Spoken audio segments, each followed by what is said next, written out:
Thank you, Chair. Okay, so we're here to talk about peat extraction in Ireland. Our reason for being here is to give an update regarding developments since we first appeared before the Petitions Committee in November last year. At that time, MEP Auken described, as some of you may remember, this case as one of the worst cases of environmental damage ever to come before the Petitions Committee. Just by way of background and summary of our petition, it covers two main issues. The first is peat extraction in raised bog Natura 2000 sites, priority habitat Natura 2000 sites. And I'll be showing a few aerial photos, so just to explain what they show, here's an example of cutting in a Natura 2000 site from May this year. And the cutting is done almost exclusively nowadays by machine. You can see the digger in the top right there, which operates at the face of the raised bog. It then loads the peat into a spreading machine called a hopper, which you can see in the bottom left there. That machine then drives along and spreads out the peat into rows, and the peat is allowed to dry and is then burnt in winter. So this is a seasonal activity. The digging and the spreading is done in spring and summer, and then it's left to dry and burnt in winter. So that's the first issue. The second entirely separate issue is unassessed peat extraction by major industrial operators outside Natura 2000 sites. Here the uses are horticulture, electricity generation. The peat feeds 3 peat-fired power stations in Ireland, and again as fuel for domestic heating.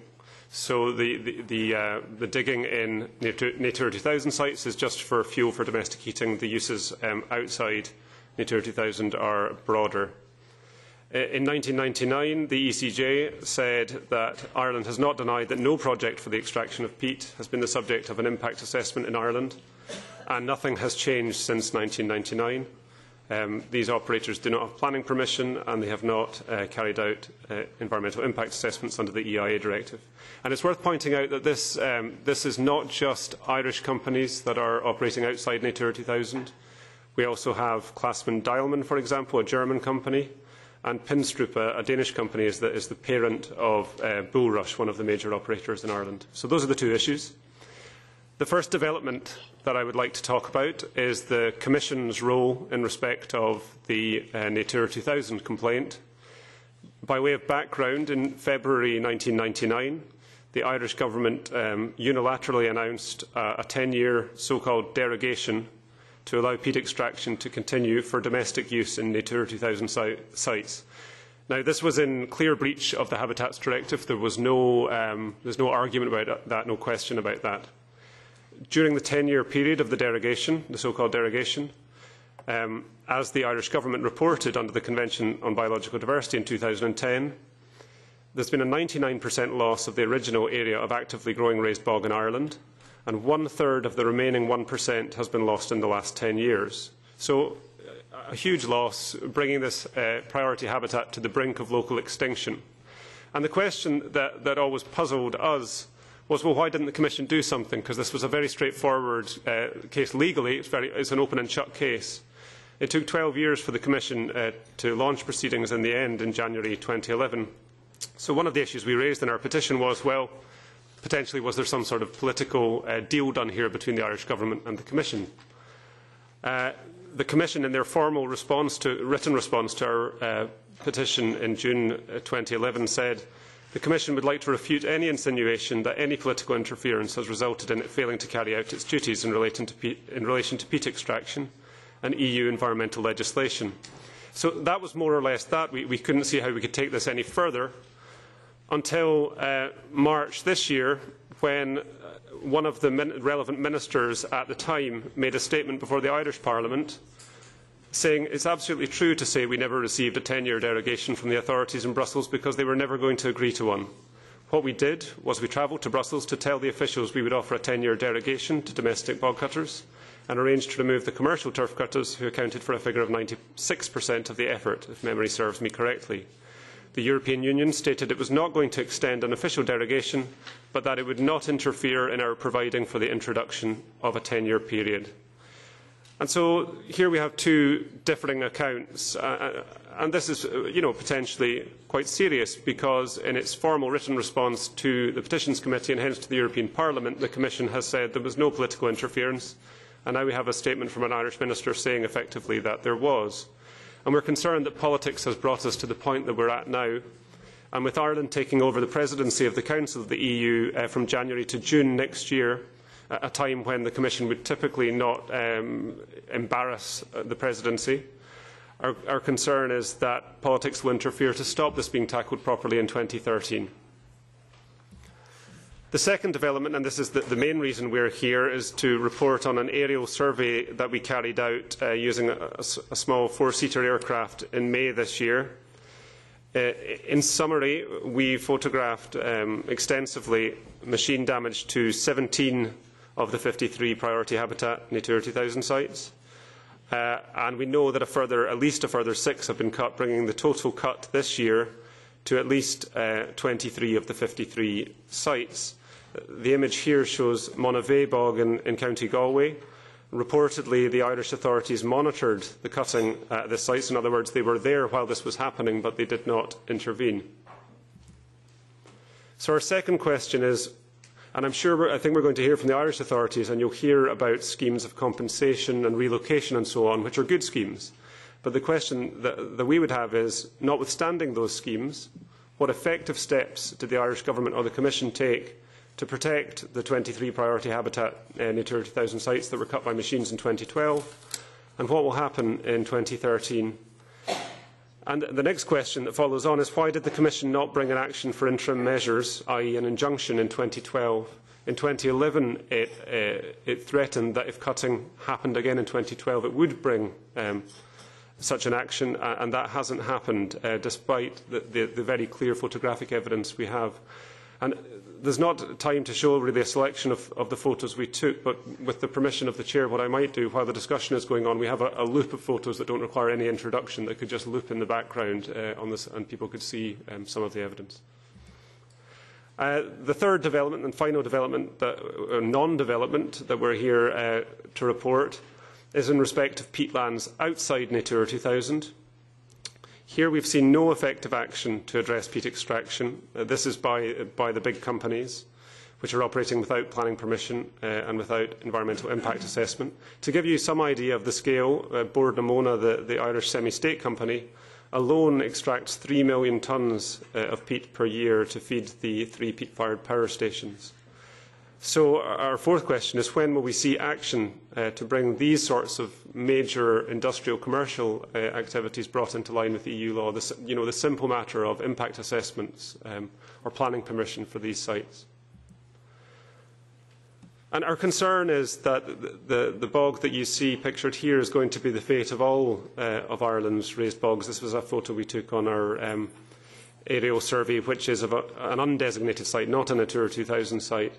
And we're concerned that this is going to be the fate of this priority habitat, and we need the Petitions Committee's help. Thank you.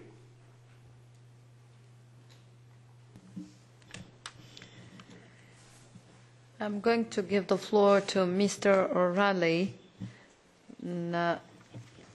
representative of Irish authorities. He distributed the document to all of us.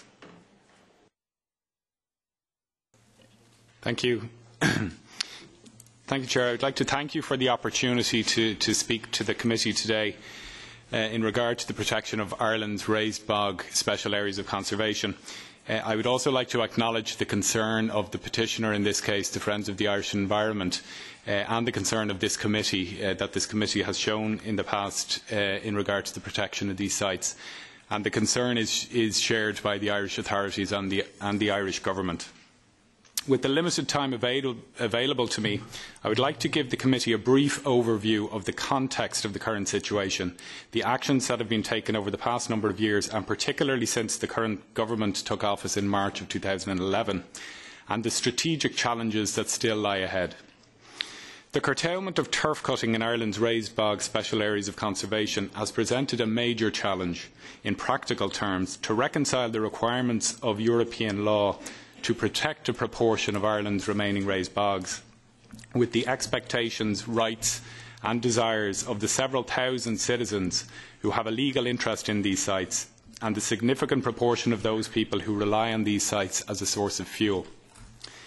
Over the centuries, the extraction of peat has become a key element of Ireland's energy mix, providing a low-cost, locally sourced fuel used for home heating and cooking in some of Ireland's most rural communities. Typically, families own a small tract of bog or rights to extract turf from a bog. In recent years, it has been usual for such families to engage a contractor with specialised machinery to extract the turf, but they themselves undertake the footing, which is the piling of turf to allow it to dry, and its removal from the bog to their homes. There are deeply rooted social and cultural traits associated with turf cutting in Ireland, with family connections to bogs and turf banks, in some cases stretching back many generations. Cutting, drying and harvesting turf is a tradition that has been a core element of the rural calendar for countless families and local communities over the years, and continues to be right up to today. Bog ownership, or the right of turbary on a bog, is a significant asset. A small plot of less than 1 acre can provide fuel for a single family for several decades. For raised bogs, there is little economic use of this land other than turf extraction. It is for this reason that the turf cutting issue, more than any other relating to the implementation of the Habitats Directive, has proved to be so challenging. However, these sites do contain the best example of what remains of an extraordinary but fast disappearing habitat in Europe and in Ireland. The hydrological functioning of raised bogs means that continued turf extraction and conservation are almost always incompatible. Survey work undertaken by authorities have confirmed the ongoing damage that has been caused. The inescapable conclusion is that turf cutting must cease in these sites to safeguard their future and to meet Ireland's obligations under the Habitats Directive. It is clear also that the rights and interests of turf cutters need to be addressed comprehensively if we are to secure the long-term future of these sites, which will depend on the ongoing support and cooperation of landowners. Between 1997 and 2002, Ireland nominated 53 raised bog sites for designation as SACs. Domestic turf extraction had been ongoing on these sites for decades, but they still represented the best and least damaged examples of the remaining raised bogs of Ireland. Initial conservation measures taken by the then government included the immediate prohibition within the sites of large-scale commercial turf extraction, which was seen at the time as the single most significant threat to these sites. Extensive areas of some sites were owned by commercial turf cutting interests, and these were mostly acquired by the state through compensation arrangements with the companies involved. The government-owned turf and forestry companies also transferred ownership of significant areas of land they held within these sites to the minister responsible for the implementation of the Habitats Directive. At the time, domestic turf cutting was regarded as being of less immediate significance, but was nonetheless recognised as an activity that would need to be brought to an end over a reasonable time period. Given the cultural, economic and social impacts of an immediate cessation of all turf cutting, in 1999 the then Minister made a decision to allow individuals to continue to cut turf for a period of up to 10 years under certain restrictions. This became known as the derogation, but I would like to point out that it was not sanctioned by the European Commission. The purpose of the derogation was to provide domestic cutters with a transitional phase to allow them to make alternative fuel arrangements in anticipation of a complete phase-out of turf cutting on these sites. In parallel with the derogation, the government introduced a voluntary compensation and bog purchase scheme, where applicants could sell their interest in a bog to the state for a fixed price per acre, or they could avail of an annual financial payment in return for ceasing to cut turf. Approximately 900 individuals have participated in this scheme since 1999, resulting in the acquisition by the state of over 7,000 acres of land within the SACs. In May 2010, the previous government confirmed the end of the derogation and announced that turf cutting on all 53 raised bog SACs would cease from the end of 2011. However, a number of decisions regarding compensation arrangements needed to be put in place. At the end of January 2011, the European Commission issued its letter of formal notice to Ireland in relation to ongoing cutting. March 2011 saw a new government be elected in Ireland, and in a few short weeks it made a number of key decisions to give effect to the cessation of turf cutting and to secure a long-term strategic approach to the management of Ireland's protected bogs. Firstly, it addressed the compensation requirements of affected turf cutters through the introduction of an annuity scheme which will pay a total of €23,000 for qualifying turf cutters who are required to cease extracting turf from these sites for reasons of habitat protection. Under the scheme, turf cutters will continue to retain their property interest in the bogs. Secondly, it decided upon an approach to the relocation of qualifying turf cutters as an alternative to a financial payment, where suitable sites can be provided by the state in non-designated bogs. A later elaboration of the scheme has provided for the delivery of turf to qualifying applicants' homes while they await arrangements for relocation to be finalised. Thirdly, the Government established an independently chaired Peatlands Council made up of all relevant stakeholders, which is informing the construction of an acceptable and clear policy framework for the future management of Ireland's peatlands. In this regard, it was also decided that a national peatlands strategy would be drawn up in consultation with the Peatlands Council, bog owners and other stakeholders to deal with the long-term issue of land management, restoration, conservation, tourism potential, carbon accounting and community participation in managing Ireland's peatlands within and outside protected sites. Since April 2011, the Irish authorities have contacted over 6,000 people who have been identified as having an interest in the 53 special areas of conservation to inform them of their obligations under the law not to engage in turf cutting in these sites and to provide them with details of the compensation mechanisms in place. Local and national advertising campaigns were all tandem. The Department estimates that within the 53 sites there are approximately 1,540 active turf banks. It is a requirement of the scheme that applicants must be active turf cutters, e.g. that they have used their turf bank for the provision of fuel over the past 5 years. To date, 2,300 applications for compensation or relocation have been received. Initial payments have been made in respect of 1,300 of these applications, that's totalling €2 million paid this year in compensation. And turf has been or is in the process of being delivered to a further 100 applicants. Significant progress has also been made in achieving long-term relocation solutions for individual bogs. Final agreements have been reached with turf cutters from 3 special areas of conservation. These pioneer sites have provided a robust template in how to manage the legal and practical complexities for such arrangements. Talks are ongoing between representatives of many of the remaining bogs with a view to reaching similar solutions. The past 18 months has been a very busy time. Thanks in large part to the efforts of turf cutting representatives, considerable progress has been made in that time to seek solutions that would meet Ireland's obligations under the directive to protect and restore the SACs and would allow turf cutters to continue to cut turf on alternative non-designated bogs or would provide them with financial compensation. In February of this year, a Peatlands Forum was convened. This was chaired by a High Court judge, Mr Justice John Quirk. The forum heard proposals from turf cutting communities on each of the SACs to find solutions for their particular circumstances. Most proposed relocation to alternative bogs, some proposed coexistence where limited cutting would continue within the sites, and a small number proposed complete habitat replacement where cutting would continue and compensatory habitat would be provided. To this end, and cognizant of the legal framework in which turf cutting may or may not be consented to, Justice Quirk recommended that a national plan for SAC raised bog habitats be drawn up. The Government accepted the judge's recommendations at his meeting on the 6th of March. This proposal was discussed at a meeting between Commissioner Petition and the Irish ministers with responsibility for nature conservation and environment at a meeting in April. The proposed approach of the plan is set out in a document that I have made available to the committee. In brief, the Raised Bog SAC Management Plan will provide an opportunity to set out Ireland's strategic approach to the conservation and restoration of its raised bog SACs and will give clarity and confidence to all parties in regard to how Ireland will protect and restore these sites in keeping with its legal obligations. It will form a plan within the meaning of Article 6.3 of the Habitats Directive, while also aiming to establish the necessary conservation measures which the Directive requires to be achieved.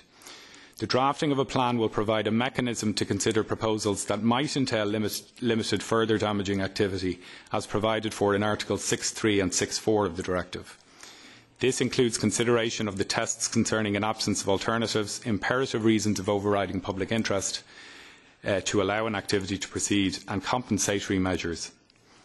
As active raised bog is a priority habitat under the Directive, the consent of the European Commission would be required for any damaging activity. Just to respond to the petitioner in terms of enforcement that has been undertaken this year, while the government's focus has been on trying to reach accommodation with affected turf cutters, Minister Deanahan, who is responsible for this area, and the government have been clear that the law in relation to illegal turf cutting must be upheld. Intensive aerial and ground surveillance was undertaken throughout the turf cutting season this year, with over 70 aerial flights being undertaken by the Irish Air Force. And department officials and members of the Irish police force on Garda Síochána were deployed when illegal activity was detected. Although there has been unauthorised cutting in 2012, the clear majority of turf cutters on these sites have complied with the law and refrained from cutting turf. The department is also very encouraged that some 2,300 individuals have engaged with the compensation and relocation schemes. The Irish Police Force has ongoing criminal investigations relating to unauthorised damage to these sites and will be pursuing prosecutions in this regard. Cross-compliance reports have also been sent to the Department of Agriculture with a view to the application of sanctions to single-farm payments where appropriate. While it is individuals chose to break the law, the Irish Government is encouraged that most turf cutters are engaging with them to reach long-term solutions. It is only through such dialogue that the needs of turf cutters can be addressed, while securing the long-term protection and restoration of these sites of community importance. In conclusion, I would just like to say that the Irish Government is maintaining close contact with the European Commission in relation to all aspects of this difficult issue. We acknowledge the Commission's assistance to us, while recognising, of course, the particular role which the Commission has in ensuring the implementation of EU law in all Member States. I would like to thank the members of the committee once again for this opportunity of making this presentation. Thank you.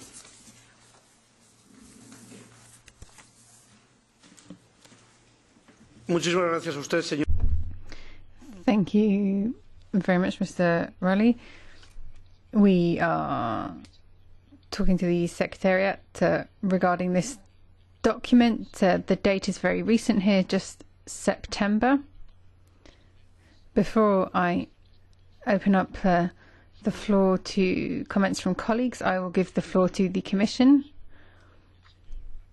And Mr. Brackland will give comments here. Thank you, Mr. Chairman. Let me first say at the outset that among the 500 plus infringement cases that my unit is managing, this one is probably one of the most difficult. It is one of the most difficult because of the highly sensitive nature of the disagreement, of the dispute. I know that Margaret Auken will hate me when I say that, but if you had to go somewhere to see and meet people, it would be for this case.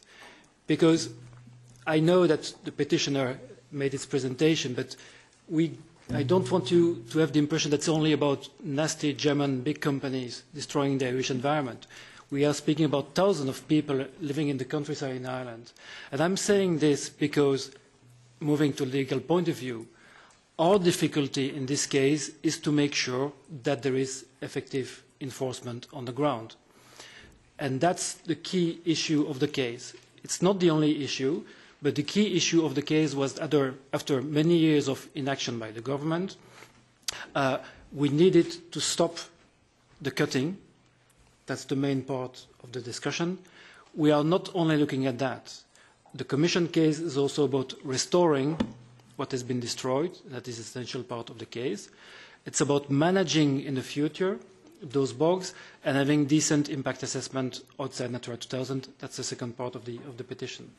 But for us, clearly, the idea and the desire of the Commission by pursuing Ireland was to have a decent enforcement on the ground.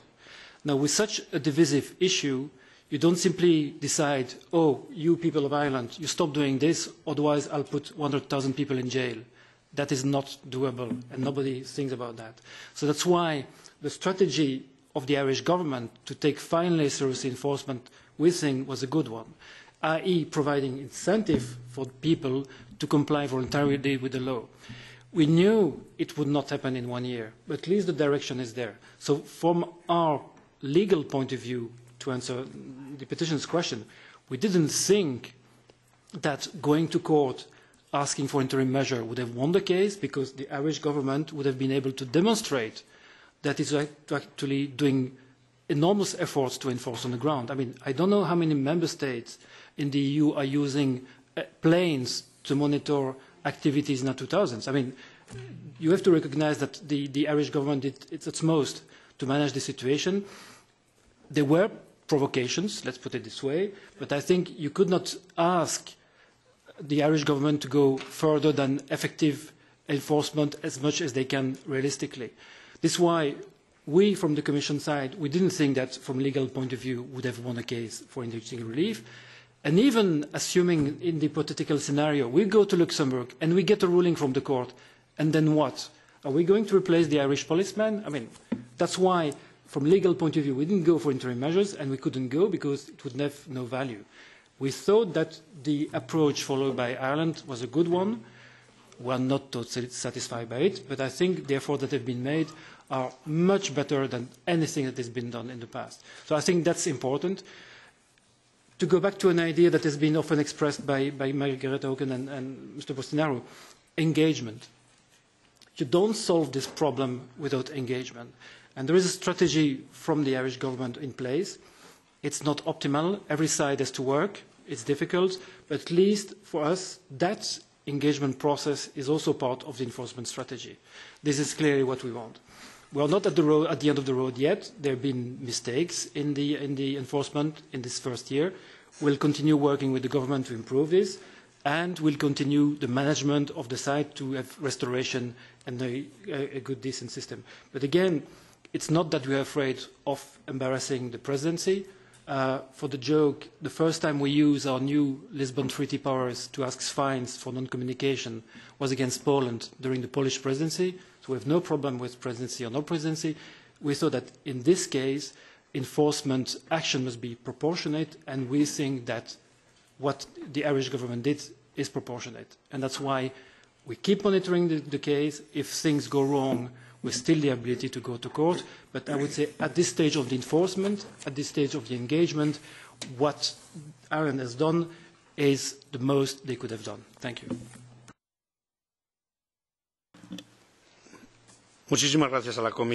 Thank you very much to the Commission. Before I give the floor to the other colleagues, I think we need to bear in mind the Commission's comments about how important it is to see the situation on the ground. So I think we can perhaps bear that in mind at the coordinators meetings when we're looking at countries to be visited. Galicia in Spain, for one. I don't know if colleagues would be in agreement that we could go and visit these sites if the Commission tells us it's so important to see these on the ground.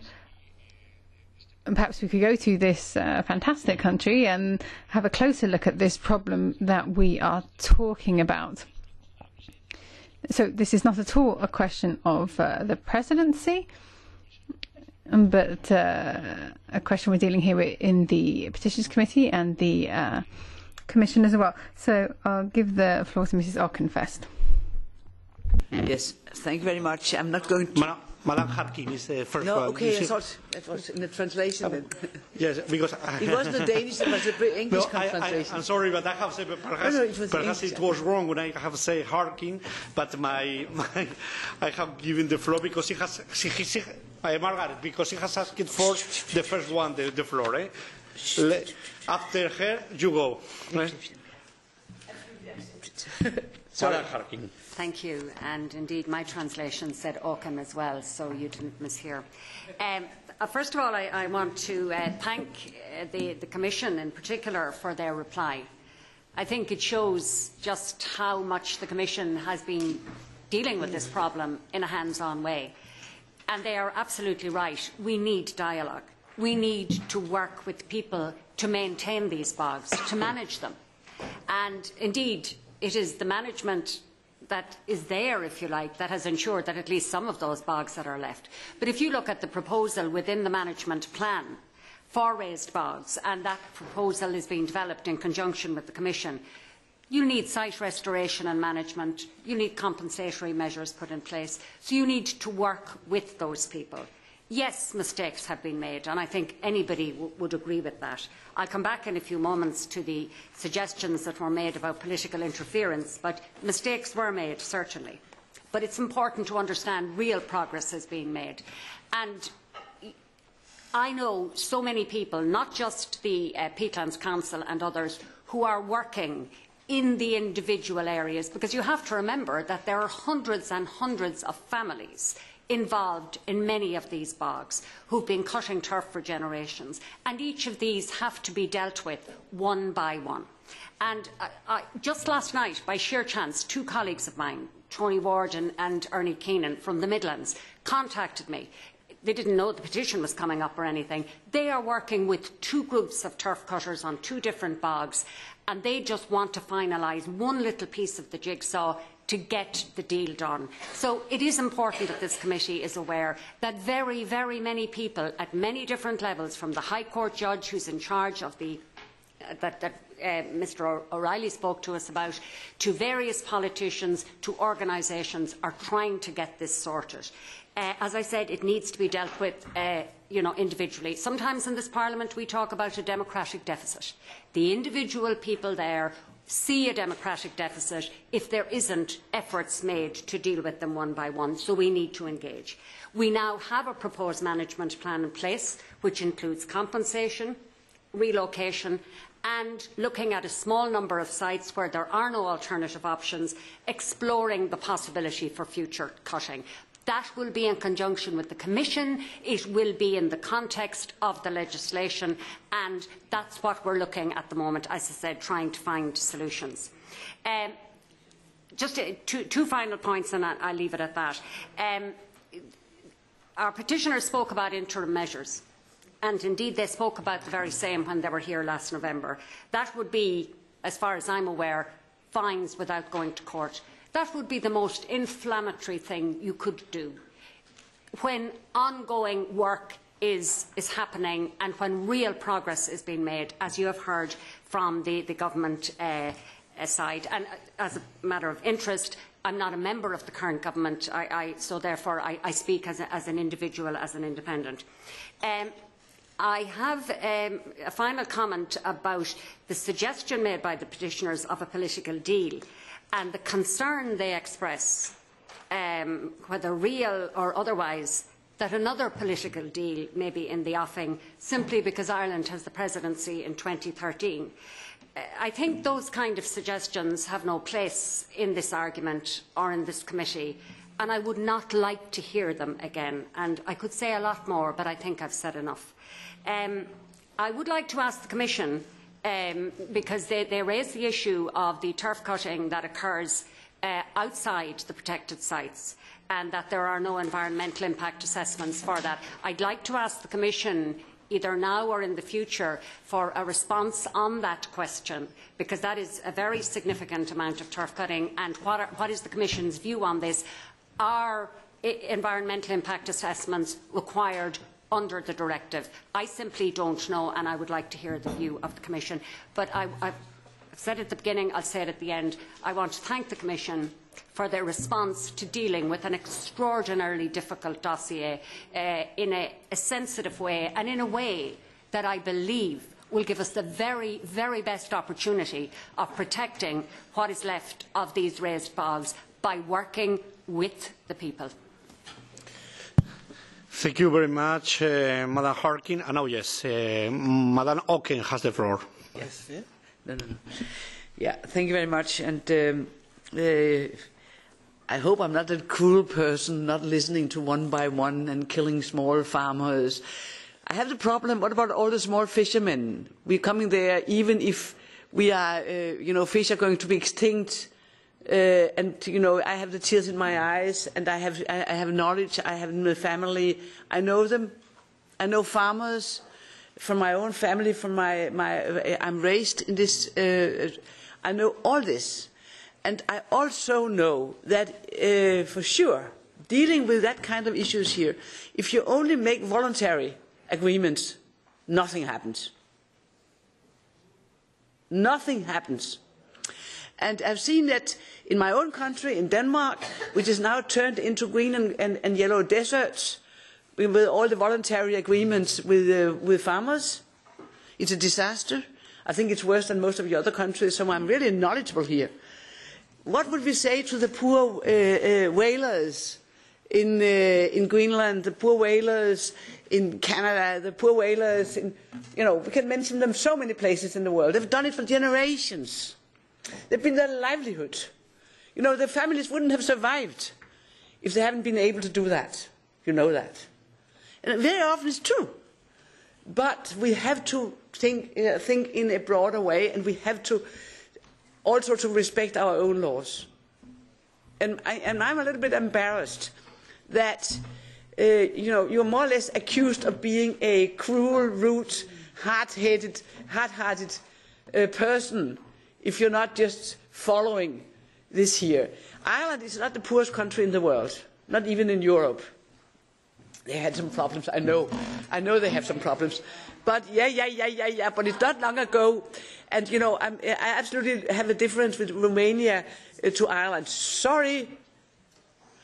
And I think that we should be a little bit more firm on this here. I'm a little bit shocked that the Commission here agrees on that we should, this, you didn't say one by one.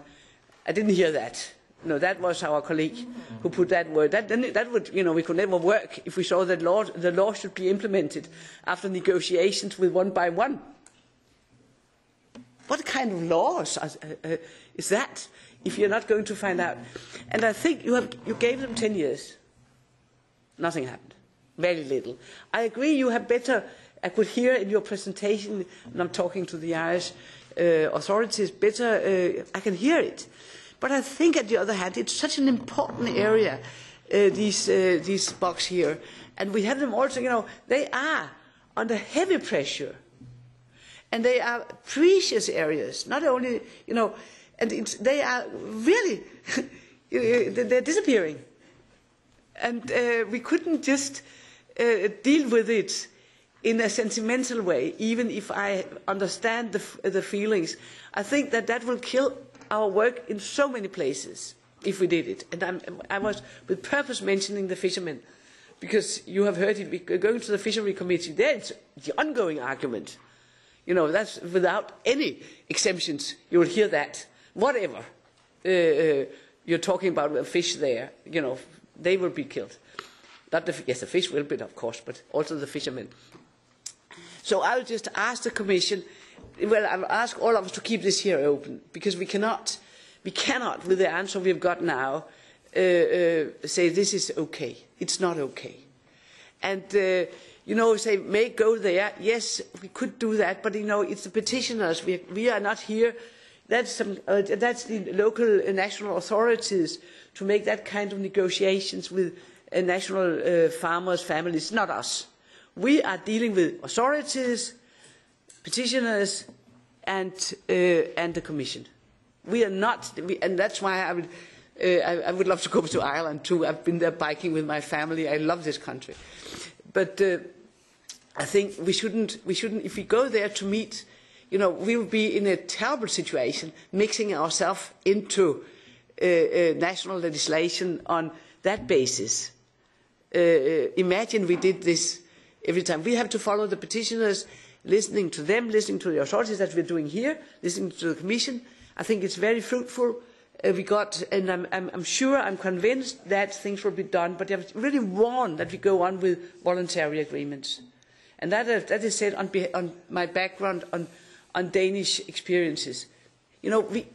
environment in Denmark, the water is polluted, everything is happening because they don't do a bit on voluntary basis. Thank you, Margaret. And now, Madame Childers has the floor, please. Thank you very much, and good afternoon to everybody, and welcome to the petitioners. I'd just like to say that I am an MEP connected to one of the government parties, the Labour Party.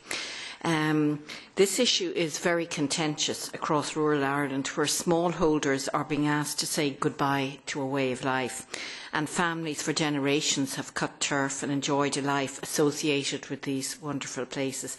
But times have to change, and I fully support the government who are acting to protect the bogs and to try and save this unique Irish habitat. But the government needs to intensify negotiations with local smallholders. Affected turf cutters can apply for financial compensation over 15 years, and that is alternative sites are available. That is, if alternative sites are available, they can apply to be relocated to an unprotected bog. I understand that the Turf Cutters and Contractors Association are willing to cooperate and stop cutting on the protected area next year if relocation to other bogs was implemented. But the Irish Parks and Wildlife Service are facing very difficult tasks enforcing new government rules regarding turf cutting.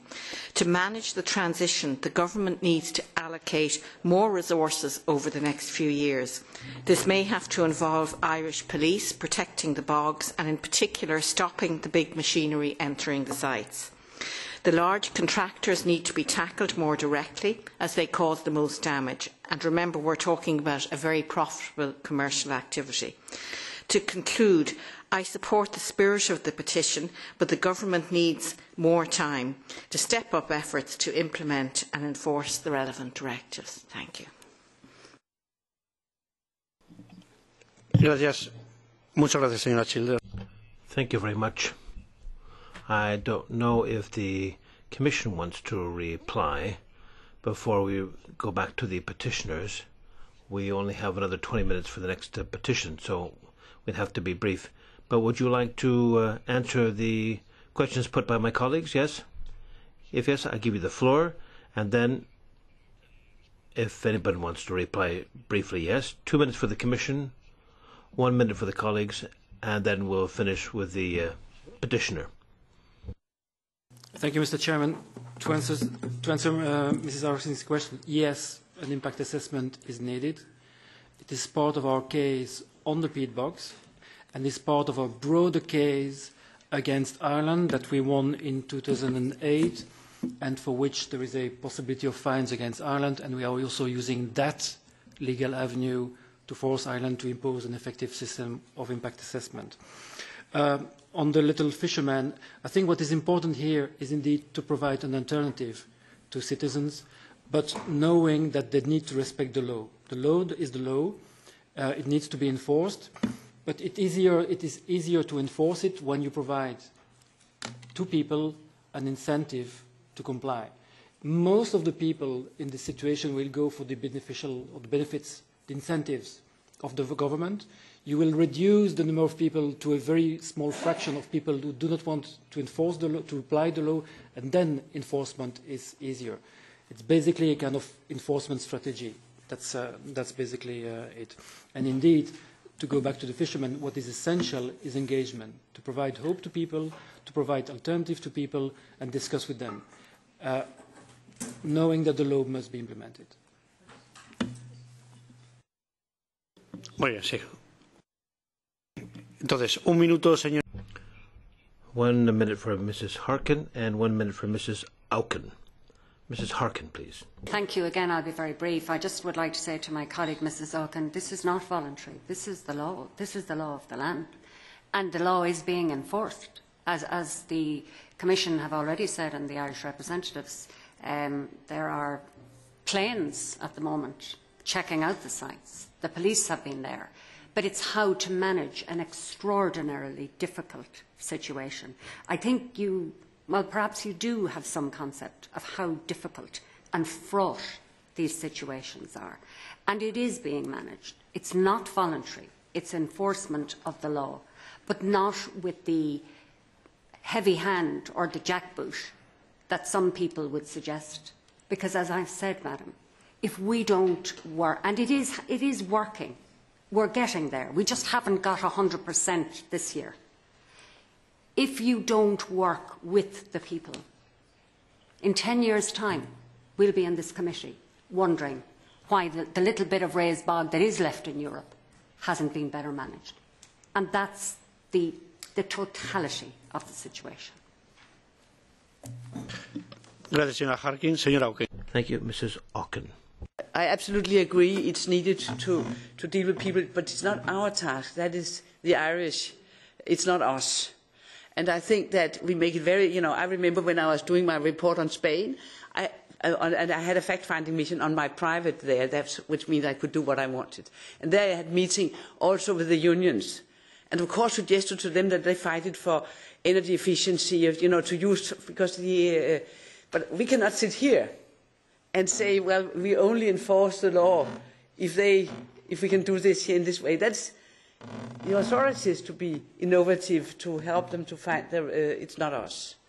And that's why I just have to stress that I think this has been exceeded and exceeded and exceeded. And that's why I'm really worried if we are not a little bit more tough in our positions, and then it's up to the Irish authorities. And I absolutely appreciate what they do, but it could never be us to find alternatives for that, because come on, we would die if we started here to do that in Ireland. Gracias, Margaret. Thank you, Margaret. And the 3 minutes for the petitioners. Thank you. I'm very conscious of time, so I'm just going to respond to a couple of points. I thought the Irish authorities' response on the question of whether the unlawful tenure derogation was sanctioned by the Commission or agreed with the Commission was interesting. The statement made said that the tenure derogation was not sanctioned by the Commission. Now, that doesn't contradict what the former Minister Eamon O'Queeve said, because he said we didn't receive anything in writing from the Commission, but the Commission agreed that they would not take action against Ireland during the provision of that 10-year period. And I note that the Commission didn't address the question at all in its statement. So, that's an open question as far as I'm concerned, and that links then with MEP Harkin's comment that allegations of political interference have no place, and she hopes never to hear them again. I would just say that it's not really an allegation of political interference that we're making. We're simply pointing out that the former Minister, Eamon O'Queeve, made a statement suggesting that a deal was done with the Commission under which the Commission would not enforce the EU law position for 10 years. And what we're suggesting is, we're asking the question, how does that fit with the Commission's role as guardian of the treaties? And to be honest, in terms of whether such allegations should be aired, if a citizen cannot come to the European Parliament and raise issues of public interest, then I don't know where those issues can be raised, to be honest.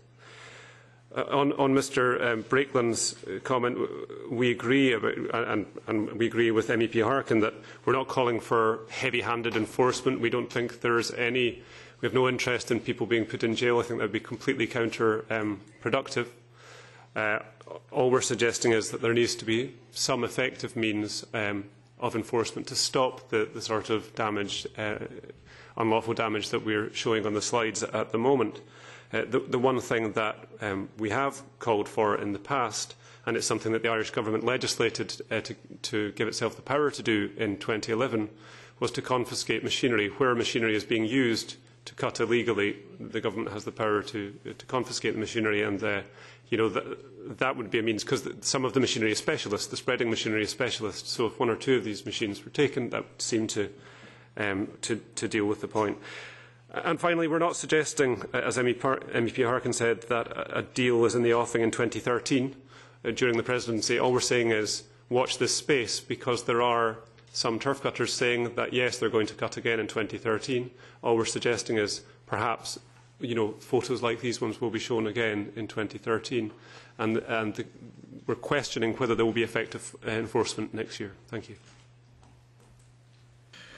Muchísimas gracias. Thank you very much to everyone.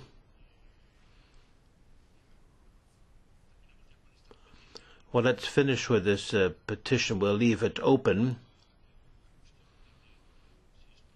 And there was a question as to whether or not there should be a trip to the site. Well, the coordinators can discuss that. Let's move on to 11. This is about 14 missing seamen on alleged negligence by Bulgaria in ascertaining the causes of the loss of a ship in the Black Sea and in the rescue operations. And another petition presented by the same person of Bulgarian nationality against the refusal of the Bulgarian authorities to properly investigate the loss of the ship Hera in the Black Sea in February 2004. Mr. Mecha is here. Welcome, and I give you the floor.